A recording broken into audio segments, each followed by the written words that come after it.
So, here we have our protagonist Jim, who has been sent on a mission to climb a particular mountain in order to repair a communications station that is not working. In order to reach the top of that mountain, he's going to have to go through an acrid nest, and that will allow us to showcase one of our new acrid types. Now you can see it here bursting through the spawner. This is a fire wasp, which is one of our flying acrid types.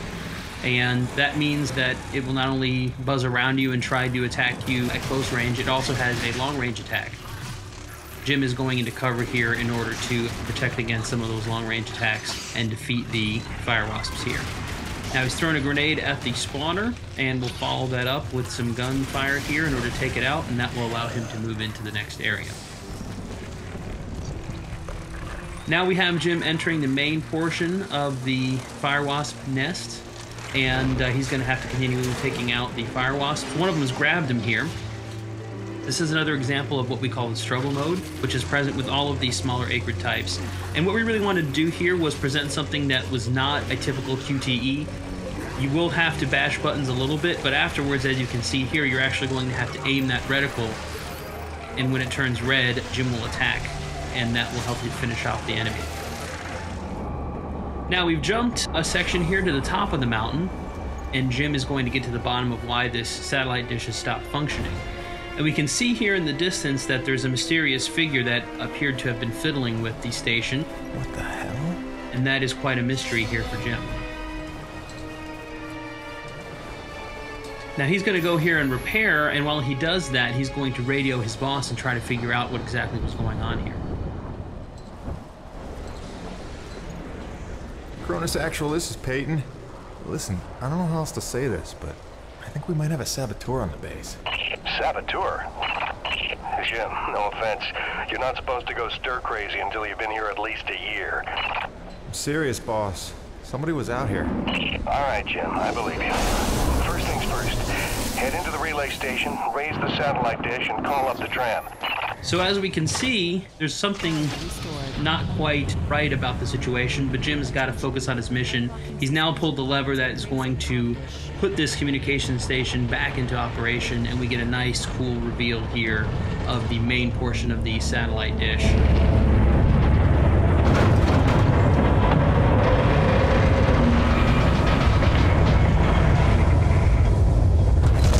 Comm dish locked and ready for transmission.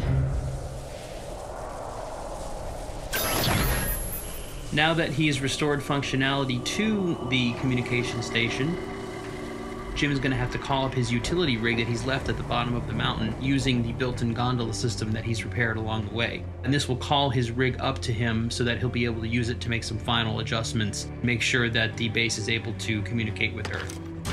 So as we can see here, he's operating the gondola system. And that will call the utility rig back up from the mountain, and all he has to do is wait for it to arrive to complete his mission. Cronus Actual, you copy? I've got the satellite dish working, just waiting for the rig to come up. However, looks like someone's not too happy having visitors here at the top of the mountain. This is another one of our new acrid types that we're showing off here in the video. And this is the spitter, which is a Cat L, large size acrid. As you can see, it's sort of scorpion-like. And this is actually going to be one of the larger acrid types in the game. Not the biggest by far, but certainly one of the larger types. And it's going to be quite difficult for Jim to defeat on foot. It's basically a boss encounter. As you can see, you have to roll, you have to dodge in order to avoid its attacks from its tail. And it also spits venom at Jim as well.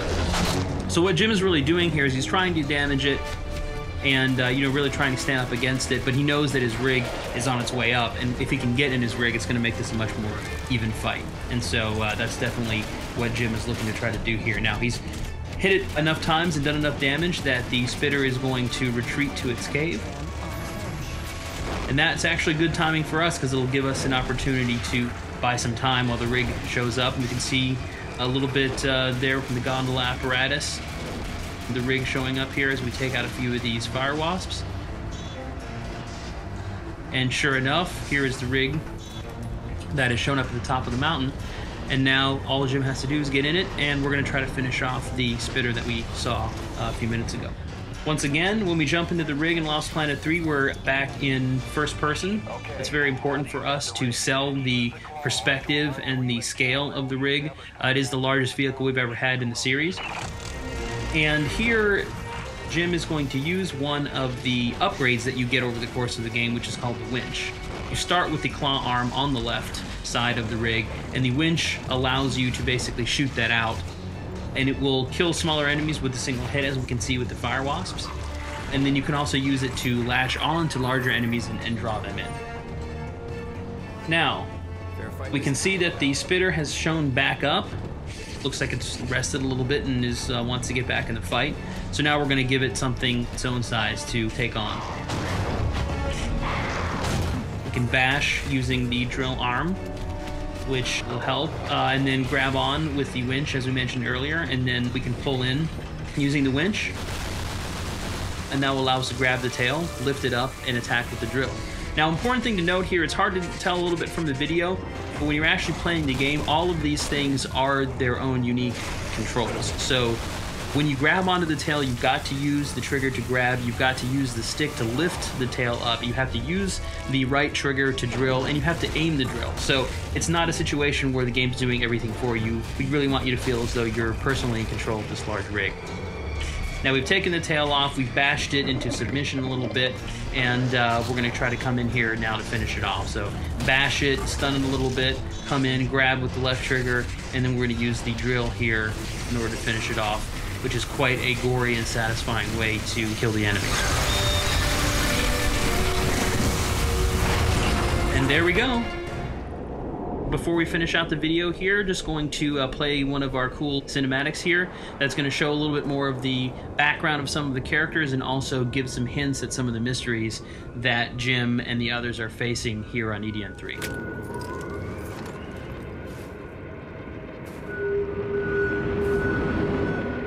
Roman?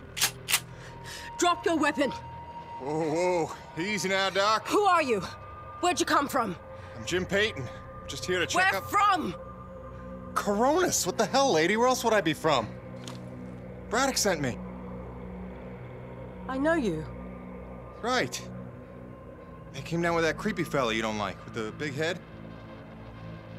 Just hitching a ride, I swear. Barely know the guy. You may be done aiming things at me now?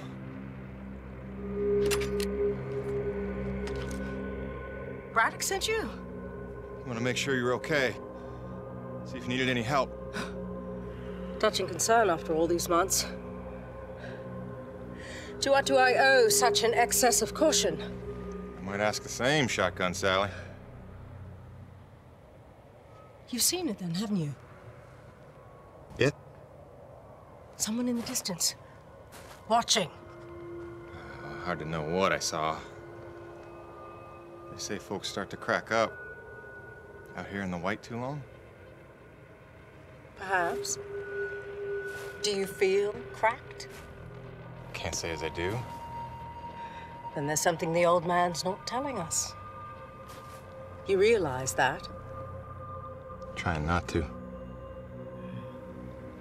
I know how it is. You didn't come here to ask questions. But believe me, James, this place has secrets. Keep your eyes open, or they'll sneak up on you when you least expect it. It's all good and ominous, Doc. I'm just here to do a job. That's convenient. I've got one for you.